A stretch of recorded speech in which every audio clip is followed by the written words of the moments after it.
오늘 우리에게 주시는 하나님 말씀은 신약성경 374쪽에 있는 야고보서 4장 13절에서 17절 말씀입니다.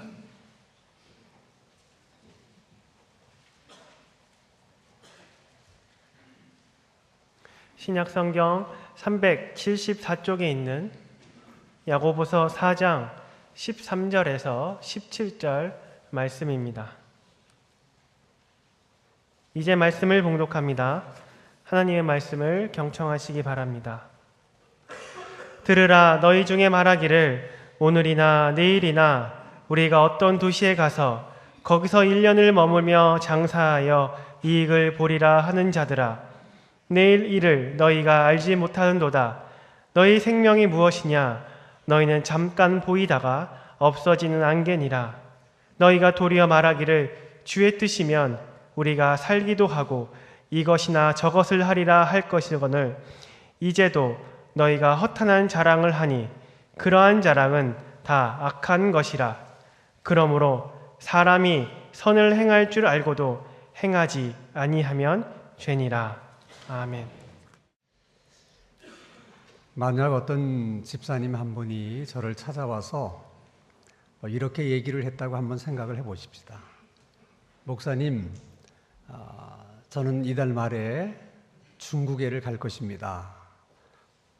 중국에 가면 한 1년을 머물면서 지금까지 구상하고 또 계획하고 준비했던 사업을 한번 해볼 작정입니다. 별일 없으면 1년에 10억 정도는 벌 수 있을 것 같습니다. 목소리에 확신과 힘이 실려 있어요. 낯빛이 얼마나 자신감에 넘치는지 모릅니다. 자, 그런 집사님에게 제가 뭐라고 얘기를 해야 되겠습니까? 집사님, 자신감으로 당당한 모습을 보니까 참 보기에 좋아 보입니다. 집사님께서 그렇게 오랜 시간 동안 구상하고 계획하고 준비한 사업이라면 잘 되지 않겠습니까? 저는 잘 될 거라고 믿습니다. 집사님의 그런 자신감과 패기라면 뭐가 문제가 되겠습니까? 어떤 장애가 있어도 넘을 수 있을 것 같습니다. 만리장성이 문제겠습니까? 제가 그렇게 얘기를 하지 않고, 집사님, 내일 일을 누가 합니까? 집사님 인생이나 내 인생이나 잠깐 보이다 없어지는 안개 같은 인생인데 나는 집사님 말이 내 귀에는 다 허탄한 자랑처럼 들립니다. 제가 그렇게 얘기를 했다면 어떻게 되겠어요? 아마 그 집사님은 다음 주일 우리 교회 안 나오고 다른 교회로 갈 것 같아요. 문제는 오늘 본문 말씀의 내용이 그런 말씀이라는 거예요. 그래서 오늘 본문 말씀을 다시 한번 읽어보겠습니다. 야고보서 4장 13절과 14절 같이 읽습니다. 시작. 들으라, 너희 중에 말하기를 오늘이나 내일이나 우리가 어떤 도시에 가서 거기서 1년을 머물며 장사하여 이익을 보리라 하는 자들아. 14절. 내일 일을 너희가 알지 못하는도다. 너희 생명이 무엇이냐? 너희는 잠깐 보이다가 없어지는 안개니라. 16절과 17절도 함께 봅니다. 16절. 이제도 너희가 허탄한 자랑을 하니 그러한 자랑은 다 악한 것이라. 그러므로 사람이 선을 행할 줄 알고도 행하지 아니하면 죄니라. 우리가 읽기는 읽었는데 도무지 뭘 얘기하는지 쉽게 이해가 되질 않아요. 자, 어떤 도시에 가서 놀러 가겠다는 얘기 아니지 않습니까? 무슨 못된 짓을 하겠다고 가겠다는 것도 아니잖아요. 어떤 도시에 가서 그가 그처럼 가고 싶어 했던 그 어떤 도시가 어떤 도시입니까? 어느 도시를 가야 장사가 잘 될까? 나름대로 시장 조사도 해보고 나라들마다 비교도 해보고 연구도 해서 이 도시에 가면 장사가 되겠구나. 그래서 선택한 도시고 결정한 도시입니다. 그 도시에 가면 얼마 동안이나 머물러 있을 것인가? 1년을 머물러 있겠다. 벌써 언제부터 언제까지 그곳에 있겠다고 하는 생각이 분명해요. 뿐만 아니라 그 도시에 가는 목적도 분명합니다. 장사를 해서 이득을 보겠다 하는 겁니다. 그러면 여러분, 자, 시간도 장소도 사업의 내용도 사업의 목적도 어느 것 하나 희미한 게 없어요. 다 분명하고 확실합니다. 적어도 이런 생각을 가진 사업가라면 훌륭한 사업가가 아닙니까? 그러면 그런 사업가라면 오히려 칭찬을 해야지 어떻게 책망할 수 있습니까? 여러분, 본문 14절도 책망의 말씀이고 16절도 다 책망의 말씀이세요. 그렇다면 왜 성경은 우리 생각에는 괜찮아 보이는 사업가인데 왜 그 사업가를 칭찬하지 못하고 책망을 했을까? 그 이유가 15절 때문에 그래요. 우리 15절을 한번 같이 읽겠습니다. 시작. 너희가 도리어 말하기를 주의 뜻이면 우리가 살기도 하고 이것이나 저것을 하리라 할 것이거늘. 무슨 말씀입니까? 하나님을 믿는 사람은, 하나님을 믿는 사업가라면 13절처럼 말해서는 안 되고 15절처럼 말해야 된다는 거예요. 그럼 15절처럼 말한다는 것이 무슨 말인가?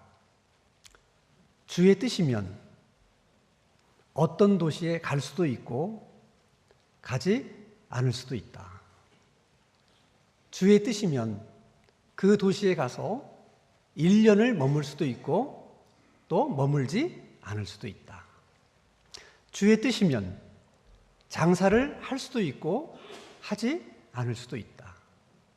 주의 뜻이면 장사를 해서 이득을 얻을 수도 있고 또 얻지 못할 수도 있다. 하나님을 믿는 사람이라면 사업을 구상하고 계획을 세우고 준비하는 과정 속에 이렇게 주의 뜻이면 하는 생각이 있어야 되는데 그게 없이 그냥 자기 생각으로 내가 어떤 도시에 가서 1년을 머물면서 내가 장사를 해서 내가 이득을 보겠다. 그게 문제라는 거예요. 오늘 본문 17절 말씀을 보면 그러므로 사람이 선을 행할 줄 알고도 행치 않으면 그것이 죄다. 여기서 말하는 선이란 우리가 흔히 생각하는 착한 일을 말하는 게 아니에요. 하나님을 믿는 사람이라면 또 하나님을 믿는 사업가라면 응당히 사업을 구상하고 준비할 때 주님의 뜻이라면 이런 생각 속에 해야 되는데 그렇게 하는 것이 선이라는 거예요. 근데 그렇게 해야 되는 줄 알면서 그렇게 하지 않는 것이 하나님 앞에서 악한 것이라는 겁니다. 그렇기 때문에 무엇이 선이고 무엇이 악인가 그 기준이 세상 사람들이 생각하는 시각과 하나님이 생각하는 시각이 달라요. 그 다른 기준 때문에 어떤 경우는 하나님을 믿는 사람이든 믿지 않는 사람 똑같이 죄가 되는 일이 있어요. 근데 그 기준이 다르기 때문에 또 어떤 경우는 믿지 않는 사람에게는 아무런 문제가 되지 않아요. 단지 믿는 사람에게만 문제되는 경우가 있어요. 그것이 바로 오늘 본문의 경우와 같은 것입니다. 그래서 예수 믿는 사람들은 이 세상 사람들이 가지고 있는 그런 기준으로 살면 안 돼요. 예수 믿는 사람들은 하나님이 보시는 기준, 그리고 신앙의 기준으로 살아야 됩니다. 주의 뜻이면 우리가 살기도 하고 이것도 하고 저것도 할 수 있다 하거늘 그 말씀의 뜻이 뭐냐? 쉽게 설명하면 무슨 일을 하든 하나님을 믿는 사람은 하나님을 의식하고 해야 된다는 거예요. 하나님을 의지하는 마음으로 해야 된다는 거예요. 그것이 하나님을 믿는 사람으로서 사는 것이고, 그것이 하나님이 보실 때 신앙생활이라는 거예요. 그래서 한번 따라서 하겠습니다. 하나님을 의식하고 하나님을 의지하자. 그렇게 살자. 그렇게 사는 것이 신앙생활. 하나님을 믿는 사람들은 언제 무엇을 하든지 늘 하나님을 의식해야 돼요. 그리고 하나님을 의지해야 됩니다. 그러면 여러분, 우리 생각에는 꽤 괜찮아 보이는 이 본문에 등장하는 사업가가 뭘 잘못했길래 성경은 그를 책망하는 것일까? 분명해요. 사업을 구상하고 준비하고 계획할 때 하나님을 의식하고 했어야 되는데, 이분은 자신감 넘치는 자신의 자신감, 그걸 의식하고 하는 거예요. 하나님을 의지해야 되는데 자신의 오랜 사업 경험, 사업 수완, 사업 능력, 그걸 의지한 거예요.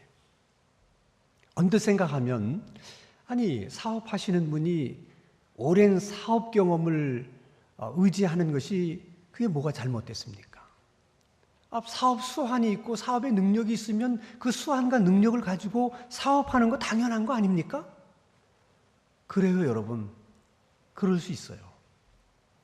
그럼에도 불구하고 하나님이 책망하시는 이유가 있는 거예요. 두 가지 이유가 있어요. 하나는 아무리 사람이 완벽하게 준비하고 계획한 일이라 할지라도 세상 일에는 너무 많은 변수가 있어요.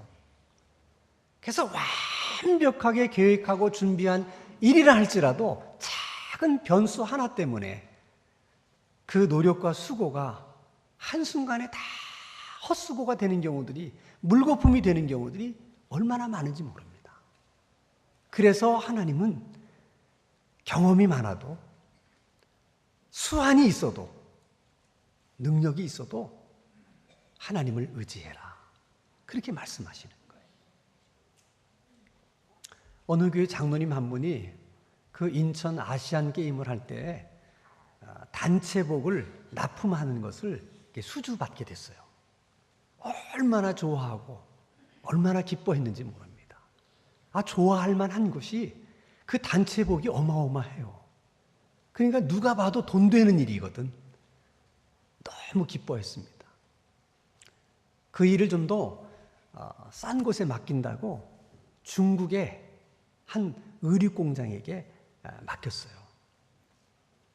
납품길이 다 돼서 물건이 왔어요. 받아서 납품을 했는데 퇴짜 맞은 거예요. 그들이 납품을 받아서 빨아보니까 이 가슴 한복판에 아시안게임 로고가 이렇게 새겨져 있는데 그게 줄어든 거예요. 그 바람에 그 일에 올인해서 왕창 투자를 했는데 다 날렸어. 그것만 날렸으면 좋은데 그것 때문에 가지고 있던 부동산까지 다 날렸어요. 여러분, 세상에 이런 일이 자주 있는 일은 아니에요. 그렇지만 아주 없는 일도 아니기 때문에 우리 인생에 문제가 되는 거예요. 여러분, 이런 현실적인 이유뿐만이 아니라 하나님을 믿는 사람은 그럼에도 불구하고 하나님을 의지해야만 하는 또 한 가지 중요한 이유가 있습니다. 그것은 하나님을 의지하지 않고 하는 일들은 그것이 내게 아무리 좋은 일이고 잘된 일이고 돈이 되는 일이라 할지라도 그것이 하나님과는 아무 상관이 없는 일이 되기 때문에 그런 거예요. 여러분, 하나님과 아무 상관이 없는 일, 그게 여러분 얼마나 큰 일인가를 아셔야 돼. 예를 들면 연습 경기에서 아무리 좋은 점수를 냈다 하더라도 본 경기에 가서 죽으면 점수를 못 내면 다 소용없는 거예요. 연습 경기에서는 세계 신기록을 내도 인정받을 수가 없어요. 본 경기에서 신기록을 내야 돼. 아무리 우리가 좋은 일을 했고 큰 일을 했고 잘한 일을 했다 하더라도 하나님 의지하지 않고 한 일은, 하나님을 의식하지 않고 한 일은 하나님께 상관이 없는 일이라. 인정할 수 없다는 거예요. 그래서 여러분, 우리는 하나님을 의지하고 의식하고 살아야 됩니다. 그러면 하나님을 의식하고 의지하며 산다는 게 뭐냐? 여러분, 창세기 39장에 요셉의 이야기를 생각해 보면 금방 알 수 있어요. 요셉은 아무 잘못도 없었는데 그저 형들이 일방적인 미움, 일방적인 시기, 그것 때문에 아주 어린 나이에 애굽의 노예로 팔려갑니다. 그리고 거기서 다시 보디발이라는 사람의 집으로 팔려가요. 그래서 그 집안에서 그 보디발을 주인으로 섬기면서 노예로 삽니다. 억울하게 노예가 됐지만 요셉은 형들을 미워하거나 원망하지 않았습니다. 자기 신세를 한탄하거나 비관하지도 않았어요. 요셉은 늘 하나님을 의식하고 살았기 때문에 노예로 살면서도 노예로서 하는 그 모든 일들도 마치 하나님 앞에서 하나님의 일을 하는 것처럼 그는 그렇게 일을 했어요. 어느 날 보디발이 많은 노예들을 눈여겨보는데 요셉처럼 일하는 사람이 없는 거야.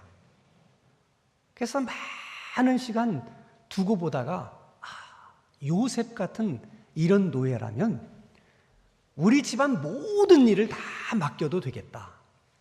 그래서 요셉에게 집안 모든 대소사를 다 맡깁니다. 쉬운 일이 아니에요. 아무리 노예가 믿을만하고 똑똑하다 하더라도 어떻게 집안 일을 몽땅 노예에게 맡길 수 있습니까? 그만큼 요셉이 신뢰를 얻은 거예요. 하나님을 의식하며 살았기 때문에 그럴 수 있었던 것입니다. 그런 요셉이 어느 날 그 보디발의 아내로부터 유혹을 받아요.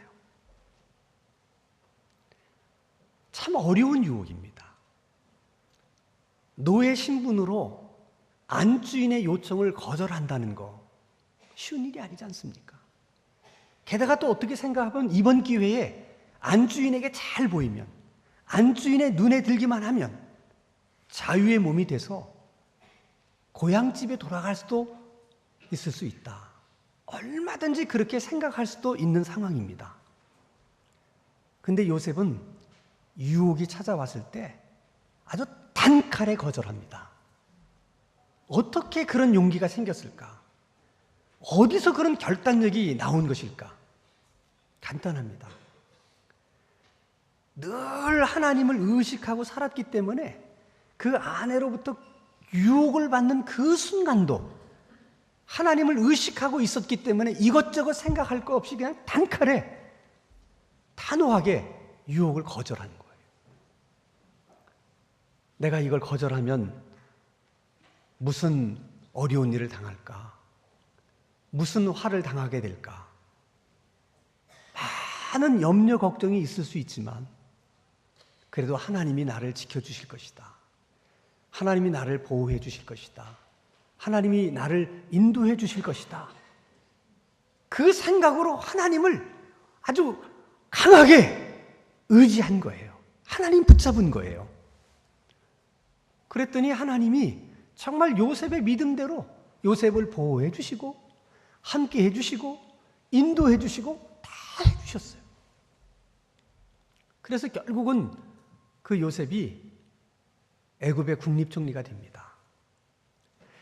노예로서 총리가 된다는 것도 놀랄만한 일이지만 자기가 노예로 살던 그 나라의 총리가 된다는 것은 요셉으로서는 그보다 더한 영광이 없는 거예요. 그러나 요셉에게는 총리가 되었다고 하는 그 영광보다 더 중요한 일이 있었어요. 그것은 총리가 되었다는 바로 그 일이, 그것이 하나님의 일이었고 하나님하고 상관이 있는 일이었기 때문에 그런 거예요.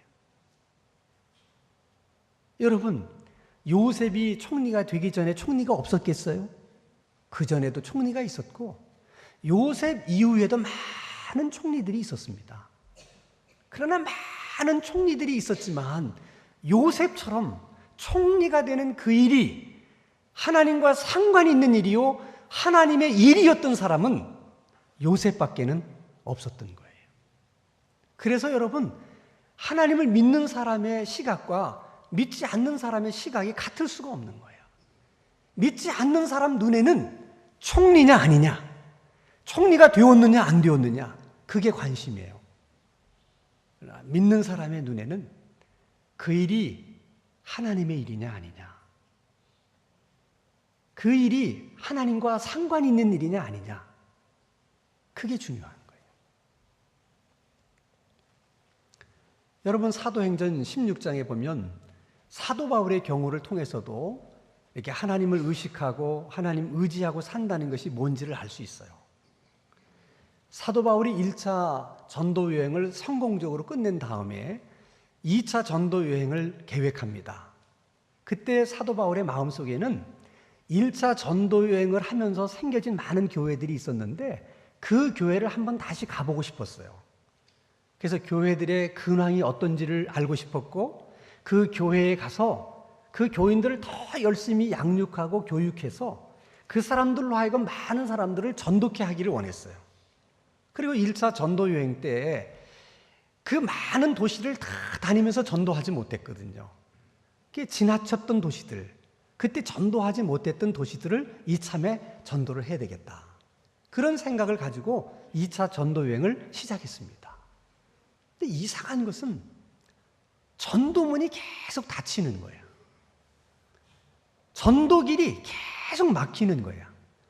그래서 사도 바울이 생각하기를, 이거 마귀가 회방을 놓는 거구나, 이거 마귀가 방해를 하는 거구나, 이런 생각을 가지고 더 열심히 전도를 하려고 했어요. 그래도 역시 전도문이 열리질 않는 거예요. 다 막히는 거예요. 그러다가 어느 날 밤에 환상을 보게 됐는데 그 환상 중에 마케도냐 사람 한 사람이 나타나서 사도 바울을 보고 당신이 좀 건너와서 우리를 좀 도와주십시오 하는 환상이었어요. 그 환상을 보는 순간 사도 바울이 깨닫게 됩니다. 그동안 전도문이 닫히고 전도문이 열리지 않은 것은 마귀의 회방이나 방해 때문이 아니라 하나님이 이곳에서 전도하지 말고 마케도냐로 가서 전도하라는 뜻이구나 생각하고 마케도냐로 갑니다. 중요한 것은 왜 사도 바울은 처음부터 마케도냐로 가서 전도할 생각을 하지 못했을까? 만약 처음부터 마케도냐로 가서 전도를 했었더라면 전도문이 막히고 전도 길이 열리지 않는 그것 때문에 마음고생했던 그 많은 고생들을 사도 바울이 할 필요가 있습니까? 없습니까? 없습니다. 어찌 보면 사도 바울은 괜한 고생을 한 거예요. 그럼 왜 사도 바울은 처음부터 마케도냐로 가지를 못했을까? 사도 바울이 2차 전도 여행을 시작하면서 좀 더 진지하게 하나님을 의식하고 하나님 의지하면서 기도를 했었어야 되는데 그렇게 하지를 못했던 것 같아요. 물론 목사님, 사도 바울 같은 분이 설마 하니 그런 일을 두고 기도를 하지 않는다는 게 그게 믿기 어려운데요. 저도 안 믿깁니다. 그런 분이 그런 일 두고 기도를 정말 하지 않았을까? 믿기지는 않지만 하지 않았을 가능성도 전혀 없는 건 아니야. 왜냐하면 사도 바울이 지금 하고 있는 일이 전도하는 일이었기 때문에 그래요. 전도는 주님이 명령하신 일이야. 전도는 주님이 원하시는 일이야. 전도는 주님이 기뻐하시는 일입니다. 지금 사도 바울이 뭘 하고 있습니까? 주님이 명령하신 일을 하고 있는 거예요. 주님께서 원하시는 일을 하고 있는 거예요. 주님이 기뻐하시는 일을 하고 있는 거예요. 그러면 하나님이 알아서 인도해 주시고 함께 해 주시고 도와주셔야지, 하나님께서 명하신 일을 하는데, 원하시는 일을 하는데, 기뻐하시는 일을 하는데 그것도 기도해야 됩니까? 우리가 그렇게 생각하는 것처럼 아마 사도 바울도 그렇게 생각했던 것 같아. 그래서 그 마케도냐의 환상 체험이 있은 이후에 사도 바울에게 큰 변화가 하나 생겨요. 그거는 사도 바울이 1차, 2차, 3차 전도 여행을 통해서 많은 교회들을 세웠는데 모든 교회가 다 걱정 근심 없이 이렇게 성장하지는 않았어요. 들어보면 이쪽 교회는 이런 문제가 있고 저쪽 교회는 또 저런 문제가 있고, 그런 문제 있다는 얘기를 들을 때마다 사도 바울의 마음이 너무너무 아픕니다. 근데 그 문제들을 이렇게 살펴보니까 어떤 문제는 사도 바울이 그냥 방문해가지고 뭐 얼마든지 해결할 수 있는 문제예요. 요거는 그냥 사도 바울이 가기만 하면 그냥 한 방에 끝낼 수 있는 문제예요. 얼마나 가고 싶었겠어요. 내가 가기만 하면 그냥 한 방에 다 끝낼 수 있는데. 근데 마침 사정이 여의치 않아서 먼저 편지를 써서 보냅니다. 그러면서 그 속에서 얘기를 해요. 내가 너희들에게 가고 싶다. 내가 가면 그 문제 쉽게 해결할 수 있다. 근데 그 말을 하면서 아주 그냥 자신감이 넘쳐서 강력하게 그렇게 말하지 않았다는 거예요. 기다려라. 내가 간다. 반드시 갈 것이다. 어떤 일이 있어도 갈 것이다. 하늘이 두 쪽 나도 나는 간다. 하늘이 무너져도 나는 간다. 이렇게 말하지 않았다는 거예요. 그렇게 가고 싶어 하면서도 이렇게 얘기합니다. 하나님께서 내가 너희들에게 갈 수 있도록 길을 열어주시기를 위해서 기도한다. 주님의 뜻이라면, 주님이 허락하신다면 내가 너희들을 보게 될 것이다. 여러분, 얼마나 가고 싶었던 일이에요. 그리고 사도 바울이 가는 일은 그 교회로서도 유익한 일이에요. 그런 일임에도 불구하고 주님께서 허락하셔야 된다. 이것은 여러분, 사도 바울이 겸손 떨려고 하는 말이 아니라 이것은 체험에서 나온 신앙 고백이에요. 마케도냐의 환상이, 그 체험이 사도 바울에게 그런 믿음을 준 거예요. 자, 그렇다면 이제 우리들의 남은 생에는 우리가 어떻게 살아야 되나? 우리의 남은 생에는 우리가 어떻게 신앙생활을 해야 되는 것일까? 하나님 말씀하시기를 무슨 일을 하든 항상 하나님을 의식하고 그리고 하나님을 의지하면서 살아라.